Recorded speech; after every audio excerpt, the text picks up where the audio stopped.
Don't blink, it's your boy Ink. Welcome to another video, welcome to the show. Guys are doing well because we're having a great day.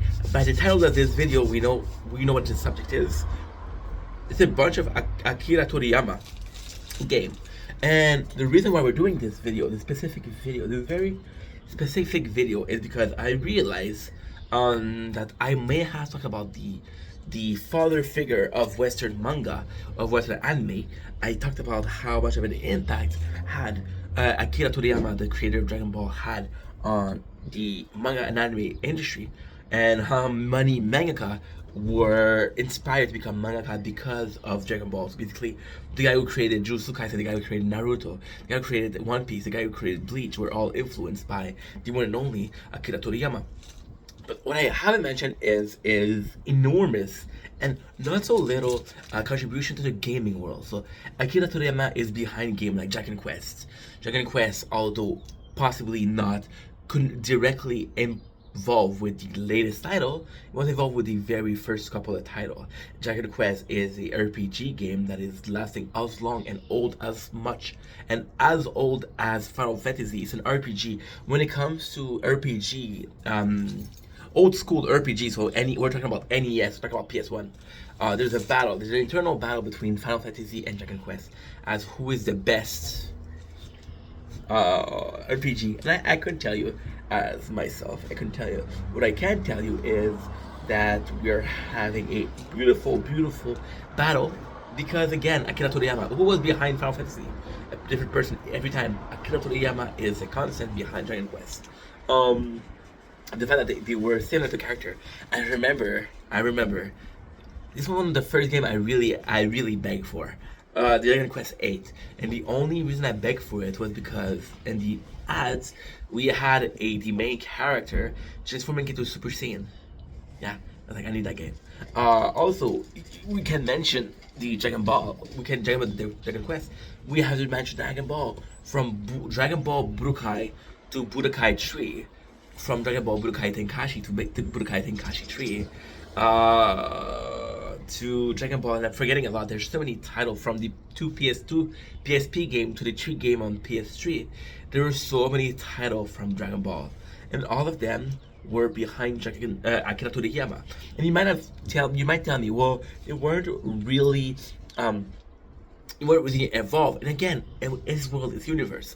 It doesn't matter how much he is involved or not involved, it's his universe. Now, what I want to point out, and what is extremely important to point out, is that he may have been more influential than we think. So you take games like Dragon Ball, right? And I don't like fighting games. But Budokai Tenkaichi was my favorite fucking game. It's the only fighting game that I played till this day. You can tell me, yeah, but you play Fortnite. No, Fortnite is not the same. It's not a 1v1. It's not a fighting game per se. Now, the reality is Dragon Ball is still the only title I've played. I've played the Budokai Tenkaichi 3 way too much. The 2, I loved it. Recently we bought Dragon Ball Kakarot, and we bought the Z Fighter. Now, the greatest thing about those games that we have here is the complete collection. Well, it's not complete collection. This is some titles that I have. These are mine. So we do have Dragon Quest 11, which is phenomenal. 200 hours of fucking gameplay, and narratively speaking, it's one of the best Dragon Quest because you're basically playing the same game 3 times, but every time there's something that changed. Right? Dragon Quest Builder, which were their answer to the success of Minecraft. We got Dragon Quest Hero. You know what? Want to make a great game? You take every single hero of the beloved series and you put them in one game. Is this one good game? No, but one of the first game I ever played on PS4, or the first game I owned on PS4. You talk about Z Fighter, which is back to the arcade days of the very phenomenal Street Fighter, the very phenomenal. There's another one, Street Fighter. There's Tekken. I'm looking for Tekken, right? And lastly, we have Kakarot. If you want to play the story of the original Dragon Ball, probably the best game to do so. But again, it's not so much the game, how good the game is the impact that it had on the gaming industry. You look at a game like Persona, who were directly influenced by Akira Toriyama. Looking at a game like Shin Megumi, was directly influenced by Dragon Ball. But imagine having this impact on the culture.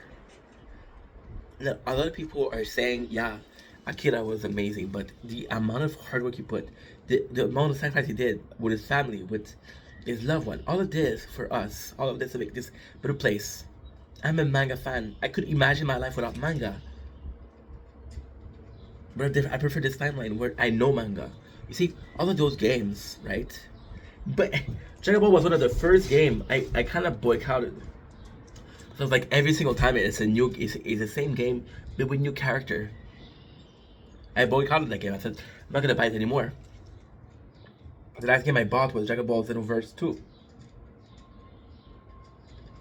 From the first out of many that I bought was Dragon Ball Xenoverse 2 on PS4.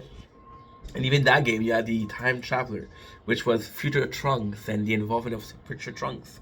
And had a time travel, and when he was down time traveling, he said, "Hey, you want to be part of our police squad?" And it was such an amazing game. It was such an amazing game. It was just fun to play. And then, to this day, this game is still being updated. The best thing about the Dragon Ball Z game are the multiple updates DLC, and of course you have to pay for them. But still, we're gonna get Dragon Ball Shining Force soon, Sparkling Force or Shining Sparkling. I don't know. But they plan on having 230 characters. And it's kind of nuts. Of course, some of them are reskin or are clones. Characters gonna have Goku, Super Saiyan, Kaioken, Super Saiyan 2, Super Saiyan 3, Super Saiyan 4. Goku, Super Saiyan God, Goku, Super Saiyan Blue. You're gonna have, of course. But the reality is, it's still character. And it's arguable because, of course, I think that I had a good reason to boycott those games. Because, again, don't sell me the same game every single year and expect me to pay full price. But then if I knew Akira was gonna die, I would have bought more game because those are fond memories. Those are memories that I love. And the problem with fond memories, the problem with memories that you love, is there's never enough of them. See? Anywho. For the video, love you guys, take it easy. And for you guys who are watching on the main channel, sorry, but this video is supposed to be only in Vanilla Gaming. Just love you guys. Peace.